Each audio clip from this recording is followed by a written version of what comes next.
이후에 여호와의 말씀이 환상 중에 아브라함에게 임하여 이르시되 아브라함아 두려워하지 말라. 나는 내 방패여 너의 지극히 큰 상급이니라. 아브라함이 이르되 주 여호와여 무엇을 내게 주시려 하나이까? 나는 자식이 없사오니 나의 상속자는 이 다메섹 사람 엘리에셀이니이다. 아브라함이 또 이르되 주께서 내게 씨를 주지 아니하셨으니 내 집에서 길린 자가 내 상속자가 될 것이니이다. 여호와의 말씀이 그에게 임하여 이르시되 그 사람이 내 상속자가 아니라 내 몸에서 날 자가 내 상속자가 되리라 하시고 그를 이끌고 밖으로 나가 이르시되 하늘을 우러러 별을 셀 수 있나 보라. 또 그에게 이르시되 내 자손이 이와 같으리라. 아브라함이 여호와를 믿으니 여호와께서 이를 그의 의로 여기시고 또 그에게 이르시되 나는 이 땅을 내게 주어 소유를 삼게 하려고 너를 갈대아인의 우르에서 이끌어낸 여호와니라. 그가 이르되 주 여호와여 내가 이 땅을 소유로 받을 것을 무엇으로 알리이까? 여호와께서 그에게 이르시되 나를 위하여 3년 된 암소와 3년 된 안염소와 3년 된 수장과 산비둘기와 집비둘기 새끼를 가져올지니라. 아브라함이 그 모든 것을 가져다가 그 중간을 쪼개고 그 쪼갠 것을 마주 대하여 놓고 그 새는 쪼개지 아니하였으며 솔개가 그 사체 위에 내릴 때에는 아브라함이 쫓았더라. 해질 때에 아브라함에게 깊은 잠이 임하고 또 큰 흑암과 두려움이 그에게 임하였더니 여호와께서 아브라함에게 이르시되 너는 반드시 알라. 내 자손이 이방에서 객이 되어 그들을 섬기겠고 그들은 400년 동안 내 자손을 괴롭히리니 그들이 섬긴 나라를 내가 징벌할지며 그 후에 내 자손이 큰 재물을 끌고 나오리라. 너는 장수하다가 평안히 조상에게로 돌아가 장사될 것이요 내 자손은 4대 만에 이 땅으로 돌아오리니 이는 아모리 족속의 제약이 아직 가득 차지 아니함이니라 하시더니 해가 져서 어두울 때에 연기나는 화로가 보이며 타는 햇불이 쪼갠 고기 사이로 지나더라.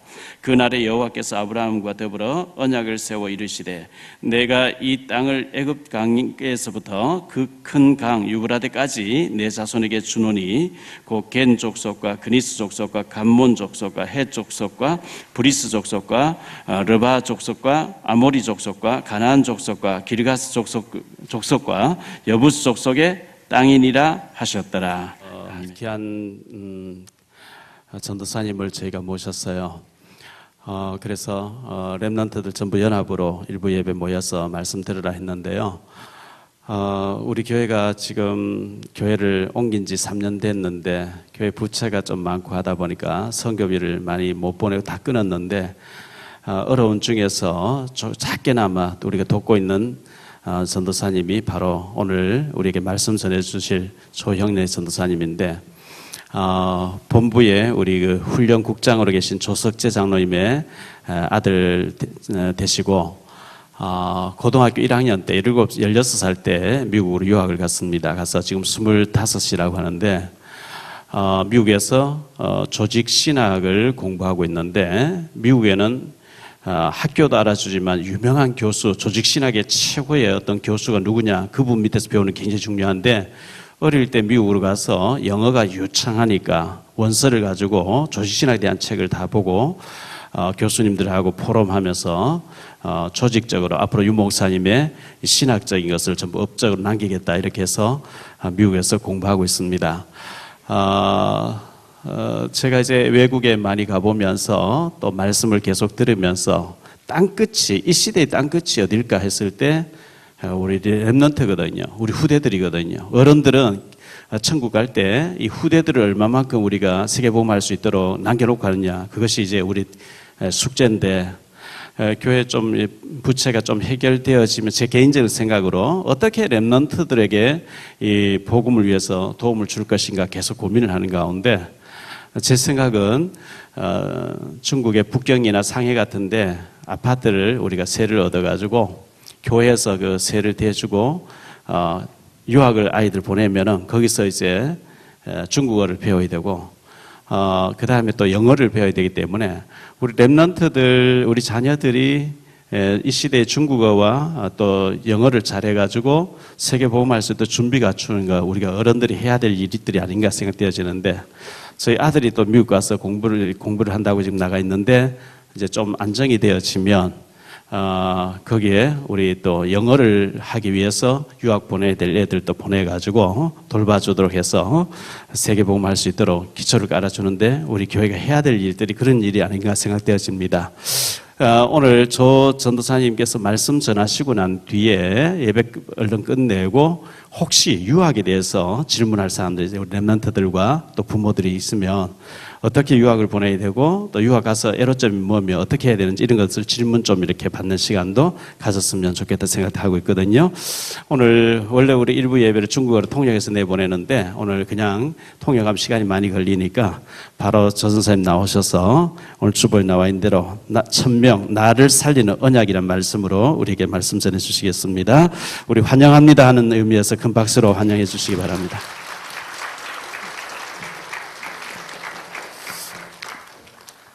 예, 반갑습니다. 안 떨릴 줄 알았는데 또 굉장히 떨리는 것 같습니다. 제가 지금 또 박 목사님이 설명을 잘해주셨지만 현재 렘넌트 신학교 교수위원으로 작년부터 있고요.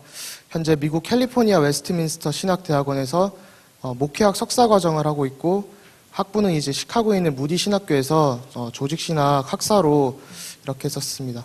계속 조직신학을 공부하면서 결국은 류 목사님의 신학을 정립하고 정말 이 렘넌트 운동을 후대에게 이끌어갈 그런 비전을 붙잡고 있습니다. 오늘 말씀이 함께 나누고자 하는 말씀이 1000명 나를 살리는 언약입니다. 저희가 이제 세계 렘넌트 대회를 가고 최근에 집회를 가거나 말씀의 흐름을 이렇게 볼 때 1000명을 붙잡는다. 이게 굉장히 중요한 것 같습니다. 근데 또 붙잡으려고 하니까 사실 또 어려운 부분도 있고 렘넌트들에게는 쉽게 다가오지 않는 부분들이 있는 것 같습니다. 사실 1000명이라는 부분이 내가 어떤 말씀을 붙잡고 인도받으면서 내 신앙생활의 원동력이라는 부분인데 이런 부분이 쉽지가 않죠. 사실 특히 렘넌트 때 발견을 한다는 게 정말로 또 어려운 일이고 또 어떻게 1000명을 받아야 되며 어떻게 붙잡고 그 1000명을 실현해 나갈 것인가 이게 굉장히 중요한 것 같습니다. 1000명을 받고 붙잡으려면 결국 하나님 주시는 말씀을 가지고 내가 가야 할 현장을 보고 그 현장 속에 하나님이 주시는 말씀을 붙잡아야 되는데 좀 이게 사실은 어렵죠. 제 얘기를 간단히 좀 드리면 저는 이제 지금은 렘넌트 신학교에서 교수위원으로 있고 좀 다락방에서 열심히 하고 있지만 원래 이제 부모님이 합숙훈련을 총괄하셨었거든요. 지금도 하고 계시지만 교회를 안 나갔었어요. 부산 임마누엘교회에서 어릴 때부터 태어나서 자라오면서 저는 교회가 가기 싫더라고요. 딱히 교회를 가도 답도 안 되고 재미도 없고 그냥 친구들 만나고 다 했는데 친구 만나려니까 그냥 학교 친구들 만나는 게 더 좋고 그런 삶을 보내다가 어느 날 이제 렘넌트 대회를 갔다가 좀 붙잡았던 게 하나님이 살아계시긴 한 것 같다라는 생각을 처음 해봤습니다. 근데 그런 와중에도 부모님이 저는 교회는 잘 안 나가는데 계속 이렇게 훈련 속으로 넣으셨었거든요. 합숙훈련 속으로 초등합숙으로 중고합숙으로 넣으시면서 제가 좀 그런 게 각인이 돼 있었던 것 같습니다.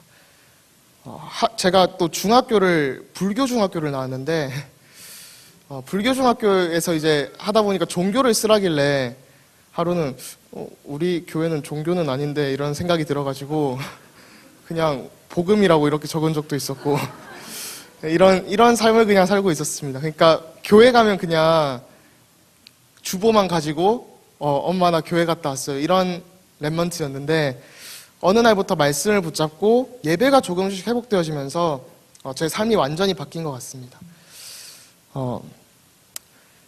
그러던 중에 이제 친구가 다락방을 같이 하다가 이제 학교 다락방을 하다가 대만 선교를 가고 싶다고 해가지고 그 친구 이제 기도 제목이 선교사님이었거든요. 그래서 대만 선교를 같이 두고 기도하다가 대만 캠프를 처음으로 해외 캠프로 참석을 하게 됐습니다.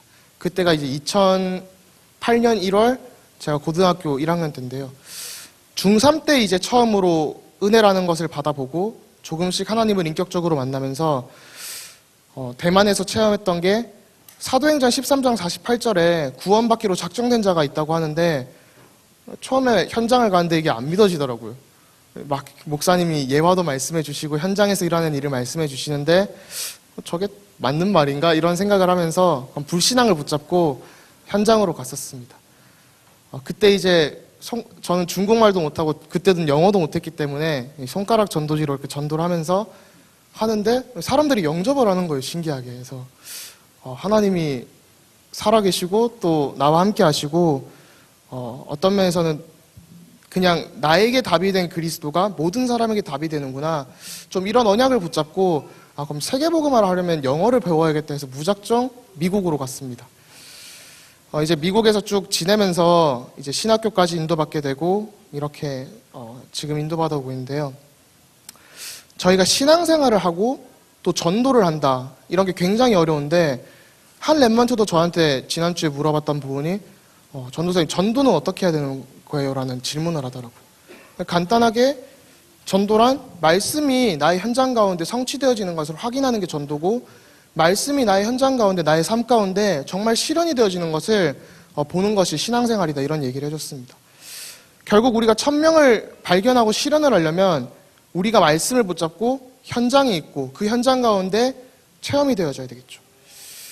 결국 말씀이 성취된 현장이 있어야 되고 하나님이 나의 삶과 현장 가운데서 나에게 주시는 1000명을 붙잡아야 되는데 이게 어려운 것 같습니다. 또 다른 말로 하자면 나를 통해서 하나님이 하실 일이 있는데 그 하실 일을 하나님이 말씀으로 주시고 성취하시는 일, 그것을 붙잡아야 될 것 같습니다. 이제 랩먼트 때 세상을 보고 말씀을 붙잡으라고 하는데 사실 좀 랩먼트들한테는 멀게 다가와지는 것 같아요. 사실 저희가 막 사람들을 보면 굉장히 성공한 사람도 많고 좀 거리가 멀게 느껴지는, 나랑은 거리가 먼 사람이다. 이런 걸 가끔 보게 되는데요. 제가 지난주에 광주를 갈 일이 있어서 이제 택시를 타고 광주로 내려가려고 서울역으로 가는데 택시가 겉에서 볼 때는 멀쩡한데 택시 기사님이 막 욕을 하시면서 이제 어제 사고가 났다고 하시는 거예요. 택시가 사고가 났는데 가만히 서 있는데 뒤에서 누가 박았다는 거예요. 박아서 겉으로 볼 땐 멀쩡했는데 공업사에 가보니까 택시 안쪽이 완전히 깨져가지고 범퍼를 지탱해 주는 게 나갔다. 그래서 공업사에 가지 않았으면 진짜 큰일 날 뻔했다. 이런 말씀을 하시더라고요. 제가 그 말씀을 들으면서 좀 개인적으로 생각을 했던 게 우리 랩런트들도 또 우리가 신앙생활을 하면서도 겉으로 볼 때는 정말 멀쩡해 보이고 어릴 때부터 교회에서 커왔는데 실제로 나의 속 사람과 내면은 진짜 누구도 도와줄 수 없이 무너져 있을 수도 있겠구나. 오히려 랩런트이기 때문에 더 그런 게 있는 것 같아요. 저도 이제 임마누엘께서 쭉 자라오면서 딱히 저를 이제 케어를 많이 안 해주시더라고요. 그냥 중직자 자녀고 이러니까. 근데 실제로 우리가 신앙생활을 하면서도 말씀을 잘 붙잡는 것 같으면서도 때로는 이렇게 놓치기가 쉬운 것 같습니다. 그래서 말씀이 개인화되어지고 나의 것이 되어져서 정말 안 흔들리고 증인으로 서야 되는데 이게 아무튼 쉽지가 않은 것 같습니다. 그래서 조금 다른 표현을 하자면 랩런트들이 불신자 6가지 상태를 보고 진짜 현장을 보면서 들어가야 되는데 말씀만 들으면 다 되는 것 같은데 나의 삶은 안 되는 거예요. 저도 그랬고. 이때 진짜 우리가 말씀으로 확인하고 말씀 보면서 안 된다 이게 아니라 말씀으로 확인하고 하나님의 말씀을 어떻게 성취하시고 이끄시나 이것을 봐야 되는 것 같습니다. 또 현재 말씀의 흐름으로 얘기를 하자면 진짜 갈보리산에서 이루신 그 언약을 붙잡고 그리스도께서 모든 걸 끝내셨기 때문에 감람산에서 이제는 미션을 붙잡고 마가다락방의 실천과 실현 속으로 들어가야 된 것 같습니다. 오늘 본문을 보면 이제 아브라함이 하나님과 언약을 세운 장면이 나옵니다. 첫 번째로 보면 아브라함이 환경을 보면서 불신앙을 하죠.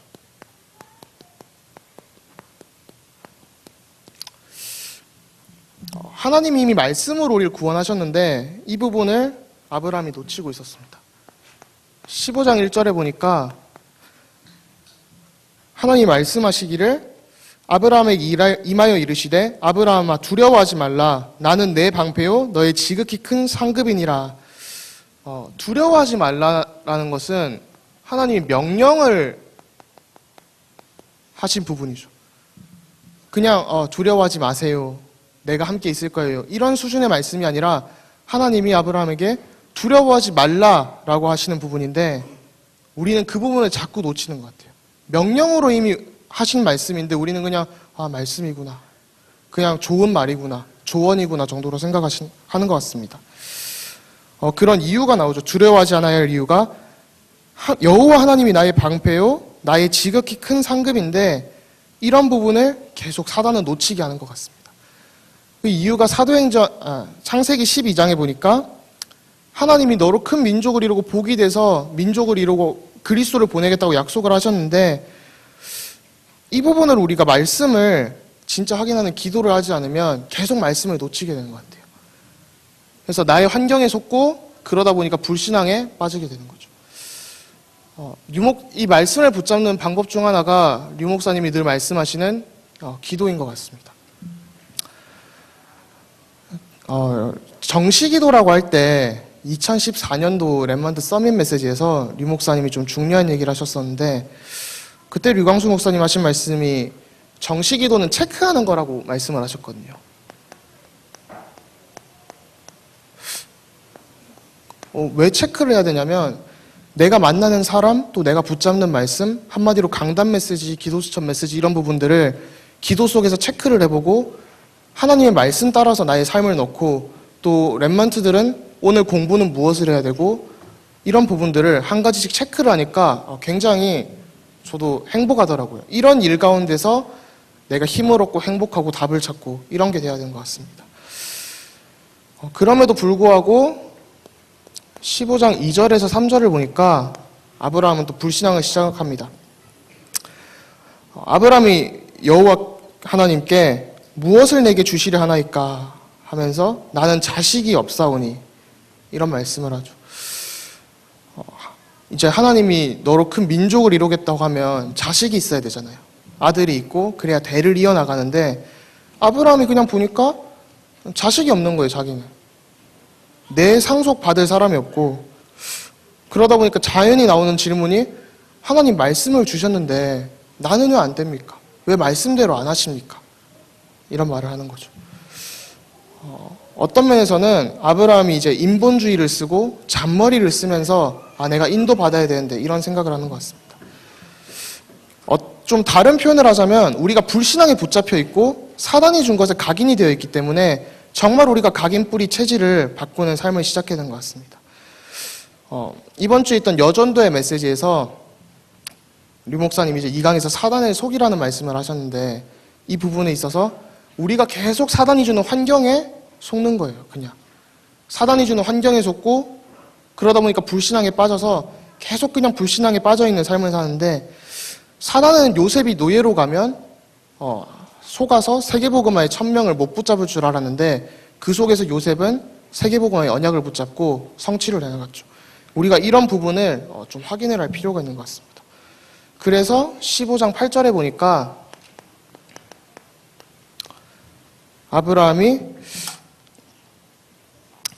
그가 이르되 주 여호와여 내가 이 땅을 소유로 받을 것을 무엇으로 알리까? 라는 말을 하죠. 조금 있다가 이제 확인을 할 건데요. 하나님이 언약을 그냥 주신 게 아니라 이제 우리에게 확증을 하시고 약속을 하셔서 보증을 하십니다. 그런데 하나님의 이 성취하시는 언약과 언약의 본질이나 이런 배경, 하나님의 목적을 알지 못하면 계속 그냥 불신앙에 속고 환경 가운데서 속게 되는 것 같습니다. 솔직히 하나님이 약속을 하셨는데 아브라함이 안 되어지는 환경을 보면서 불신앙은 당연히 나올 수밖에 없죠. 우리가 말씀을 보고 따라가야 되는데 말씀이 올바른 이정표가 안 나오니까 그렇게 될 수밖에 없죠. 그래서 하나님은 아브라함에게 하나님의 계획과 그 계획인 구원을 알려주십니다. 15장 4절에서 5절을 보니까 하나님이 이제 또 언약을 확인하시죠. 주신 말씀을. 한마디로 너의 대를 통해서 그리스도를 보내겠다는 약속을 다시 한번 하십니다. 결국 아브라함을 통해서 이스라엘 민족을 이루고 또 우리가 신약을 통해 보니까 아브라함의 대를 통해서 그리스도가 오시겠다고 하시는데 이 약속을 이루시고 지금도 이루어 가시면서 확인시키시고 우리에게 1000명을 붙잡으라고 하시는데 계속 우리는 불신앙을 하는 거예요. 근데 어떤 면에서는 우리의 불신앙을 이기고 우리의 수준이나 우리의 생각을 모두 뛰어넘는 하나님의 큰 계획이 사실은 있습니다. 그래서 우리의 불신앙에도 또 불신앙을 이기는 말씀, 내 생각보다 크신 말씀을 붙잡아야 되는 것 같습니다. 또 15장 13절에서 16절을 보니까 이제 이스라엘 백성이 애굽 땅의 노예로 붙잡혀갈 것을 얘기하죠. 그래서 애굽 땅의 노예로 가서 출애굽을 하고 가나안 땅에 다시 들어갈 것이다 하는데 조금 한번 생각을 해봐야 되는 것 같아요. 저희가 결국 하나님이 역사를 주관을 하시는데 하나님이 구원 역사를 중심으로 구속사를 중심으로 시대를 이끄시는데 이 부분을 우리가 어떻게 좀 붙잡아야 될까 생각을 해봐야 되는 것 같습니다. 그래서 좀 말씀을 드리면 구원 드라마라는 제목으로 조금 이해를 하면 좋을 것 같아요. 저는 드라마를 굉장히 좋아하거든요. 요즘 월화수목이 정말 행복했는데 너무 재밌는 게 많더라고요. 근데 랩먼트 대회고 계속 한 4주 정도를 드라마로 놓치니까 흐름을 놓치게 되더라고요. 말씀도 이 흐름을 놓치지 않는 게 중요한데 아무튼 드라마를 잘 알아야 되는 것 같습니다. 구원 드라마라고 할 때 하나님이 구원을 목적으로 이루시는 드라마인데 드라마라고 하면 여러분들 작가가 있고 배우가 있고 또 스태프들도 있고 극본이 있잖아요. 하나님이 만약에 드라마를 쓰신다면 작가는 당연히 하나님이시고 작가 하나님이시고 또 배우는 우리를 통해서 하나님이 하시는 일이잖아요. 진짜 우리가 그리스도께서 이루신 일, 하나님의 극본을 가지고 세상을 살아가는 것 같습니다. 그래서 우리가 행하는 무대는 세상이고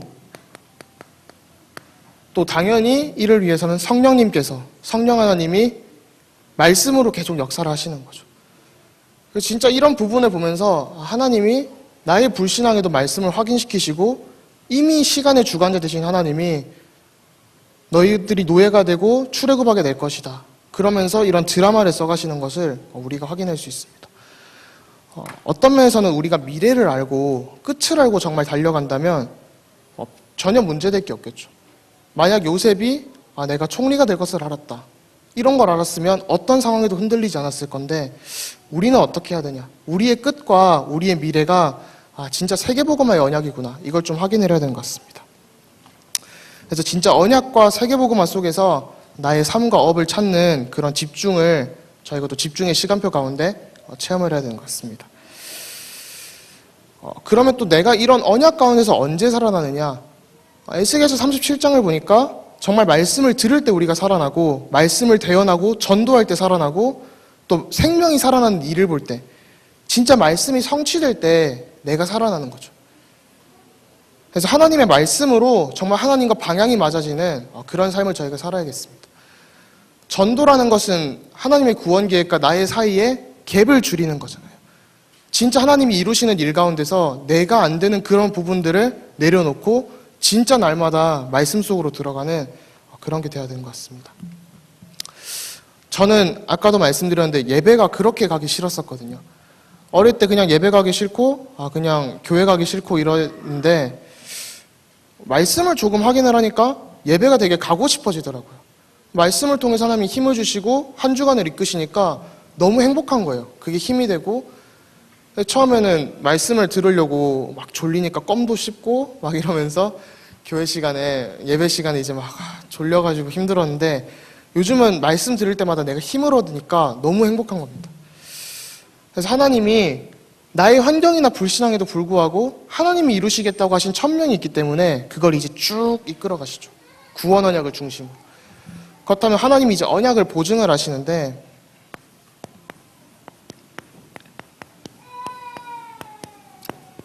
이 부분을 저희가 확인해야 될 것 같습니다. 15장 6절을 다 함께 보시면 아브라함이 여호와를 믿으니 여호와께서 이를 그의 의로 여기시고 라는 말씀이 나옵니다.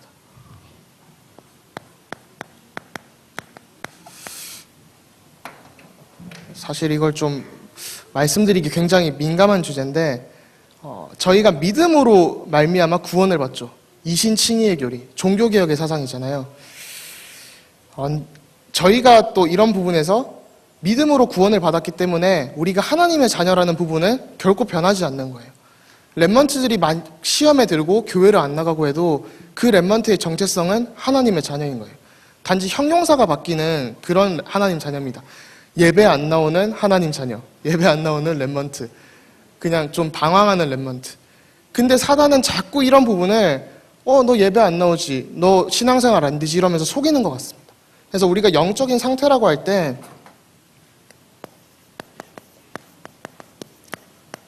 두 가지 의미로 쓸 수가 있는데, 첫 번째는 상태라고 할 때 영어를 써서 죄송합니다만 스테이트가 있죠.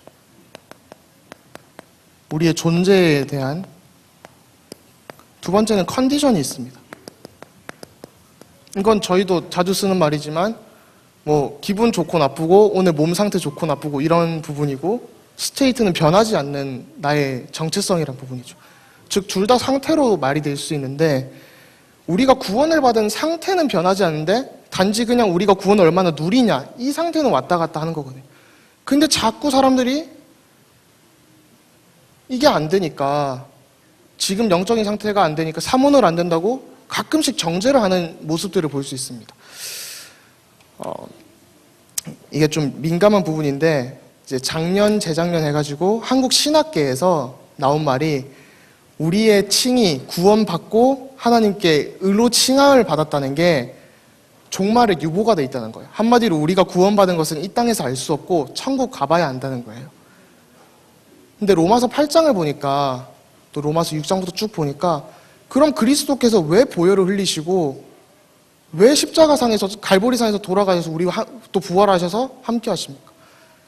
오히려 신학자들이 더 이단이라니까요. 이런 거 보면 굉장히 마음이 아프더라고요. 자기들은 구원의 확신이란 걸 놓치려고 얘기를 하면서 정말 구원의 확신이 있다고 주장하는 저희 단체에게 그리스도의 보혈이 없네 이런 얘기를 하고 있으니 좀 생각을 해봐야 되는 부분이 아닌가라는 생각을 굉장히 많이 했습니다. 그러면서 하는 말이, 우리의 믿음이 아니라, 믿음도 중요한데 당연히 행위가 따라와야 된다. 그래서 우리의 행위로서 구원의 확증을 얻는다. 언약의 보증이 있다. 이런 얘기를 합니다. 또 이번 주에 이제 한 교단에서 저희 재심청회 공청회를 했죠. 저희가 해달라고 하지도 않았는데 본인들이 이제 여셔가지고는 이제 여러 가지 안 좋은 말들을 다시 꺼냈습니다. 제가 그런 부분을 보면서 렘넌트로 자라고 또 신학을 공부하면서 나의 현장은 무엇일까라는 생각을 좀 많이 해봤어요.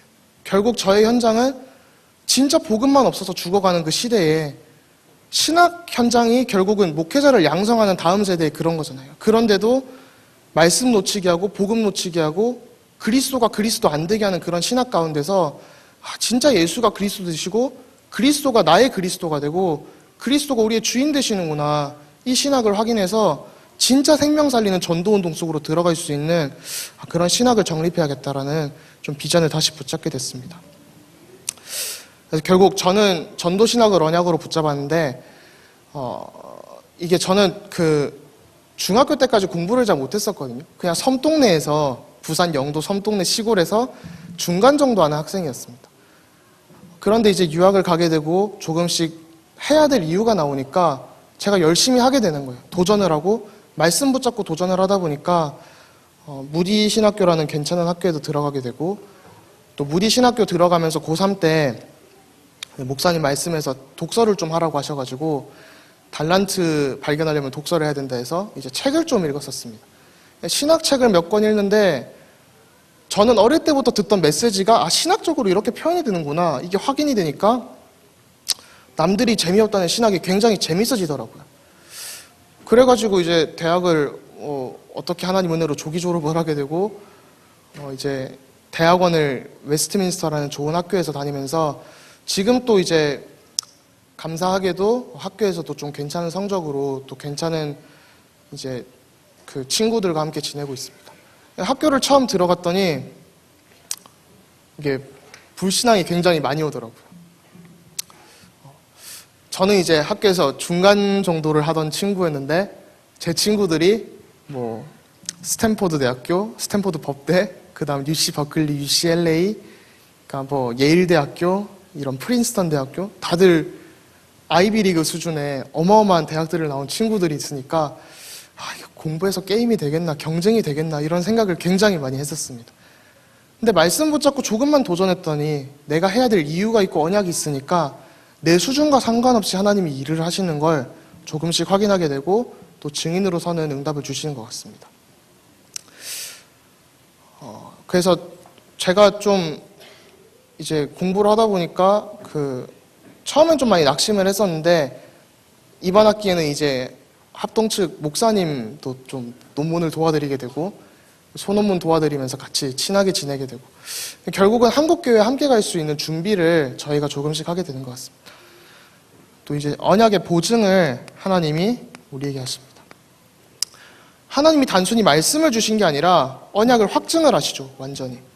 15장 7절에 보니까 또 그에게 이르시되 여호와께서 아브라함에게 이르시되 나는 이 땅을 내게 주어 소유를 삼게 하려고 너를 갈대아인의 우르에서 이끌어낸 여호와니라. 한마디로 출애굽 때랑 비슷하죠. 아까 교동문에도 읽었는데 너를 종되었던 땅 애굽에서 인도하여 낸 여호와니라 랑 비슷한 맥락이 있는 것 같습니다. 또 아브라함이 이르되 주 여호와여 내가 이 땅을 소유로 받을 것을 무엇으로 알리까? 그랬더니 여호와께서 아브라함에게 이르시되 나를 위하여 3년 된 암염소와 3년 된 순양과 산비둘기와 집비둘기 새끼를 가져올지니라. 아브라함이 그 모든 것을 가져다가 그 중간을 쪼개고 그 쪼갠 것을 마주 대하여 놓고 그 새는 쪼개지 아니하였으며. 이런 구절이 나오는데요. 제가 그림을 굳이 하나 그리자면 이렇게 염소랑 양이 오늘도 거북이처럼 그려지네요. 나름 잘 그린다고 매번 그리는데 잘 안 되는 것 같습니다. 전혀 양이 아닌데 양으로 봐주시기 바랍니다. 양이 이렇게 있는데 양을 이렇게 반으로 쪼갠다고 하잖아요. 하나님이 언약을 세우시겠다고 할 때는 원래 히브리어로 말하자면 언약을 자르다라는 표현을 쓰거든요. 언약을 이렇게 자르면 양이 이렇게 이제 양고기가 이렇게 누워 있으면 여기서 이제 피비린내도 나고 막 되게 더럽겠죠. 좀 주변에 피도 나고 그러면서 있는데 원래 언약이라는 것이 국가 간의 조약을 뜻을 합니다. 원래 고대 근동 문화에서는 국가 간의 또 개인이나 단체 간의 조약을 얘기하면서 관계가 있고 그 관계가 어떻게 세워졌는지 역사적인 서문을 쓰고 그래서 이제 조약들을 보면 뭐 여러 가지 누구와 누구와의 조약이다. 어디서 만들었다. 몇 년에 했다. 이런 걸 하죠. 그러면서 조건을 만들고 그 조건에 순응하는 또 불순종하는 축복과 저주를 만듭니다. 창세기 2장에 보면 선악과를 먹지 말라고 하는 것도 일종의 언약이죠. 그래서 선악과를 먹으면 그날에는 정령 죽는 거고 안 먹으면 영영이 살리라. 이런 축복의 조건에 따른 축복과 저주가 있습니다. 그리고 이제 그것을 기록을 하는 거죠. 그럼 이제 이렇게 반으로 쪼개면 이렇게 왕이 있고 이제 패전한 사람이 있을 거 아니에요. 패전한 왕이나 국가관이 있으면 이제 그 전쟁에서 진 사람이 이렇게 이 가운데를 걸어감으로써 언약이 맺어지는 겁니다. 그러면 양이랑 뭐 염소랑 이런 거 잘린 걸 보면 굉장히 징그럽고 좀 막 내장 같은 것도 튀어나와 있고 피비린내도 나고 이러니까 되게 걸어가면서 내가 어기면 이렇게 죽겠구나. 진짜 내가 죽을 수밖에 없구나. 진짜 잘 지켜야겠다. 이런 약속을 하는 게 언약입니다. 그런데 당연히 우리가 여길 지나가야 되는 부분이잖아요. 나를 여호와를 위하여 했으니까. 그런데 15장 17절에 보니까 해가 져서 어두울 때에 연기나는 화로가 보이며 타는 횃불이 쪼갠 고기 사이로 지나가더라. 그날에 여호와께서 아브람과 더불어 언약을 세워 이르시되 이제 그 뒤는 축복이 나오죠. 우리가 당연히 지나가야 되는 언약인데 양 사이를 지나가야 되는데 하나님이 지나가시는 거잖아요. 타는 횃불 했을 때는 하나님이 이렇게 지나가시는 겁니다. 그냥 우리가 말씀을 붙잡았다의 수준이 아니라 우리가 현장을 간다의 수준이 아니라 하나님이 모든 것을 하시겠다고 말씀을 주시고 성취하시면서 내 환경과 불신앙을 뛰어넘는 구원 계획을 가지시고 그 전도 때문에 하나님이 내가 이 언약을 못 지키면 내가 이렇게 되겠다라고 하나님의 신실하신 약속을 말씀해 주시죠. 이러다 보니까 사람들이 또 그럼 나태해져도 되는 거 아닌가요? 이런 생각을 많이 하는 것 같습니다. 근데 그게 아니라 하나님이 나를 위하여서 이런 언약을 지나가시고 예수 그리스도를 보내셨다는 그 감사함 때문에 오히려 더 감격이 되고 날마다 구원의 감격, 감사가 회복되어지면서 정말로 담대하게 나가면서도 또 겸손하게 나갈 수 있는 비밀이 생기죠. 그래서 우리가 결론으로 좀 확인을 해야 될 부분이 좀 언약을 확인을 하는 집중 기도를 회복을 해야 되는 것 같습니다.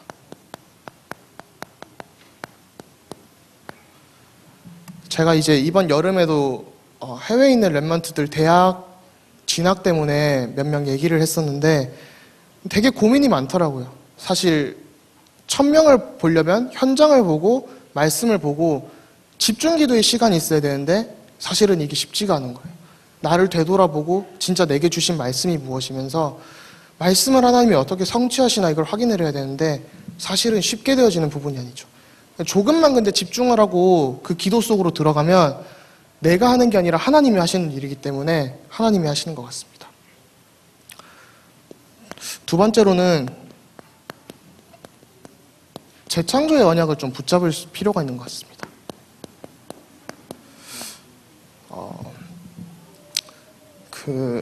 재창조라고 했을 때 저희가 요즘 재창조라는 단어를 많이 쓰는데 이 부분은 단순한 회복의 수준이 아니라 회복보다 더 큰 재창조를 붙잡아야겠죠. 아까도 이제 창세기 2장과 15장의 언약의 차이를 잠깐 말씀을 드렸는데요. 창세기 2장에서는 이 언약을 우리가 지나갔는데 창세기 15장에서는 하나님이 지나가시잖아요. 이 언약의 길을. 우리가 그냥 문화적 사명을 선교를 회복한다고 했을 때 창세기 2장에 타락 이전의 상태로 회복을 한다고 하는 수준이면 어떤 면에서는 그리스도의 유일성이나 그리스도의 보혈이 약해질 수 있는 부분이죠. 왜냐하면 이미 그리스도께서 다 이루시고 하나님이 이렇게 지나가셨는데 창조 이전에는 어느 때든지 타락을 할 가능성이 있었지만 그리스도 안에서 재창조되어지는 우리의 상태는 타락을 하고 싶어도 할 수 없는, 로마서 8장을 보니까 그리스도께서 우리를 완전히 붙잡고 계신다. 하나님의 능한 손으로. 우리가 그 부분을 자꾸 놓칠 때가 있는 것 같아요. 전쟁도 칼도 기근도 아무것도 끊을 수 없다고 했는데 나의 환경을 보면서 불신앙하고 낙심하고, 그 수준이 아니라 그리스도 안에서 다 끝났구나. 그래서 진짜 집중하고 기도하면서 조금만 언약 붙잡고 재창조 언약 붙잡고 들어가면 되는데 사단은 이 부분을 계속 속이죠. 또 이런 부분에서 작품을 남겨야 되는 것 같습니다. 내가 이제 말씀을 붙잡고 1000명을 붙잡고 언약으로 섰을 때 그냥 하나님이 나를 살리시잖아요. 나를 살리셔서 증인으로 세우시고 모든 세상을 살리시는데 그러면 당연히 이 증인문서, 언약의 작품을 남겨야 되는 것 같습니다. 저는 개혁주의 신학을 하는 학생으로서 좀 공부를 하면서 최근에 자유주의 같은 신학을 보거든요. 자유주의 신학을 보면 간단하게 말해서 성경이 하나님의 말씀이 아니다라는 것을 전제 조건으로 시작을 합니다. 최근에 학계의 흐름을 보면 이제 예수님이 하나님이 아니고 사람이었는데 하나님이 되었다. 그냥 사람들의 전승을 통해서 신처럼 취급을 받았다라는 책이 나오는데 가만 보면 이런 거는 이단이라고 안 하고 저희 보고는 자꾸 이단이라고 하더라고요. 어제도 제가 김창현 목사님 페이스북에 댓글 하나 단 게 저희 보고 신인 합의를 주장한다고, 하나님과 하나가 된다고 이런 주장을 한다길래 황당해가지고 로마서 6장에 보니까 그리스도랑 우리랑 연합을 했다고 하는데 신학자들이 좀 무슨 얘기를 하는 거지 가끔 싶을 때도 있고요. 근데 이 신학하는 사람이나 세상 철학을 보니까 창세기 3장, 6장, 11장을 계속 작품으로 남기는 것 같아요. 좀 불필요한 부분이긴 한데 인문주의를 우리가 휴머니즘이라고 하거든요. 인문학 같은 부분을. 근데 이제 우리가 그냥 인본주의라고 할 때도 휴머니즘을 쓰죠.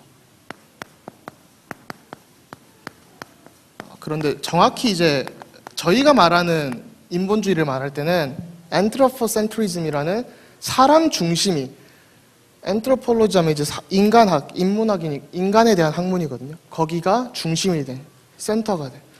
이게 어떻게 요즘 성경을 해석하는 학자들 사이에 나오냐면 이제 창세기 19장에 이제 소돔의 죄악이 나오면서 18장, 19장 쭉 나오면서 그 나그네에게 잘해줘야 된다. 우리를 방문한 나그네에게 잘해줘야 된다라는 부분이 나오죠. 그 부분이 사실 저희가 정상적으로 해석할 때는 동성애나 이런 부분에 대해서 우리가 배격을 해야 되고 이런 부분인데 요즘 학자들은 어떻게 해야 되냐면 나그네에게 그 집에 안 들였다. 한마디로 동성애나 이런 거 안 했기 때문이고 또 나그네에게 잘해주지 않아서 소돔이 멸망받았다. 소돔 고모라 멸망받았다. 이런 얘기를 하더라고요. 진짜 유명한 학자들이 이름 말하면 다 아는 학자들이 이런 주장을 많이 합니다. 저도 되게 좀 황당했는데 결국은 계속 사람 중심으로 해석을 하는 거예요. 출애굽기 어떤 사람은 서울대 교수로 알고 있는데 제가 그 하버드를 나오고 출애굽기 3장에 여호와께서 불로 임하시잖아요. 그 떨기나무에 그 부분을 보고 그게 하나님이 아니라고 그냥 우리가 환상 중에 보는 이웃이라고 이런 얘기를 합니다. 그만큼 창세기 3장, 6장, 11장에 나 중심, 인간 중심의 사상의 작품들이 계속 나오는 거예요. 이런 걸 보면서 우리가 각인뿌리 체질을 치유하고 진짜 언약의 작품을 남기고 증인으로 서면서 재해석과 재창조를 하는 이런 세상의 흐름 속에서 재해석하고 재창조하는 일이 필요한 것 같습니다. 그래서 어떤 면에서는 작품이란 게 크게 보일 수도 있는데 작은 의미에서는 랩먼트 여러분들이 조금 도전을 해보시면 좋을 것 같아요. 저는 자기 전에 3분 정도 기도수첩을 보고 일어나서 3분 기도수첩 보던 게 신학을 해야겠다 마음 먹으니까 그게 발판이 되어져가지고 한 5년 동안 몰랐는데 채워보니까 거의 1000권 가까이 책을 봤더라고요. 조금씩 이렇게 도전을 하면 하나님이 이끄시는 것 같아요. 또 제가 이제 음향을 8년 정도 했는데 이 음향을 하게 된 이유도 교회 방송실 청소하다가 방송실 청소하면서 스피커 날라주다가 어쩌다 음향 기기에 손을 대가지고 음향을 하면서 이제 본부 집회에서 류 목사님 집회 가실 때마다 음향을 하는데 그냥 조금 도전을 해봤을 뿐인데 하나님이 이제 많이 보여주시더라고요. 그래서 랩먼트 때 진짜 하고 싶은 일을 도전을 해보고 내가 해야 할 일을 찾아보고 그러는 게 좀 중요한 것 같습니다. 또 어떤 면에서는 교회에서는 팀 구성 응답도 누릴 필요가 있는 것 같습니다. 이번 여전도의 수련회 2강에서도 많이 강조를 하셨고 계속 류 목사님 말씀하시는 부분 중 하나가 진짜 말씀 실현하는 팀, 기도 실천하는 팀을 만들어 보라 이런 말씀을 많이 주시죠. 저 같은 경우는 중학교 때, 중3 때 이제 처음으로 은혜를 받고 그 목사님들께 포스트잇에다가 이렇게 기도 제목을 써드렸어요. 그냥 드리면 그러니까 캔커피에다 붙여가지고 돈이 없으니까 그때는 그냥 캔커피 이렇게 드렸는데 청소년 신학원에서도 그렇게 했었거든요. 그게 나중에 목사님들이 기억을 해주시더라고요. 아 그때 기도 제목 준 친구구나. 실제로 많은 랩먼트들이 이런 부분들을 실천을 하지 않고 정말 작은 부분인데 나만의 한번 도전을 해보면 굉장히 도움이 많이 되는 것 같습니다. 그래서 우리의 환경이나 이런 걸 보면서도 불신앙하지 않고 그 이유가 하나님이 이루시는 구원 역사와 하나님이 보증하신 그 언약을 기억하면서 조금만 집중하고 그리스도께서 이루신 재창조 속으로 우리가 들어가는 작품을 남기는 게 우리가 받은 천명이고 또 우리 현장 가운데 날마다 확인해야 할 또 나를 살리는 언약인 것 같습니다. 기도하겠습니다. 하나님 감사합니다. 정말 우리를 구원받은 하나님의 자녀로 불러주시고 인도해 주시니 감사드립니다. 날마다 말씀을 붙잡고 확인하면서 정말 우리가 말씀 속에서 우리의 현장과 세계복음화 속에 나의 삶과 업이 있음을 확인할 수 있도록 주님 축복하여 주옵소서. 방해하는 모든 흑암의 세력이 지금 권세 있는 주 예수 그리스도 이름 앞에 결박되도록 주님 축복하시고 하나님의 나라가 우리 가는 현장 가운데 임하며 성령의 충만함으로 정말 승리할 수 있도록 주님 축복하여 주옵소서. 말씀을 날마다 기억하게 하시고 주님께서 인도하시는 대로 따라갈 수 있도록 우리의 생각과 마음을 인도하여 주옵소서. 모든 말씀을 살아계신 주 예수 그리스도 이름으로 기도했습니다.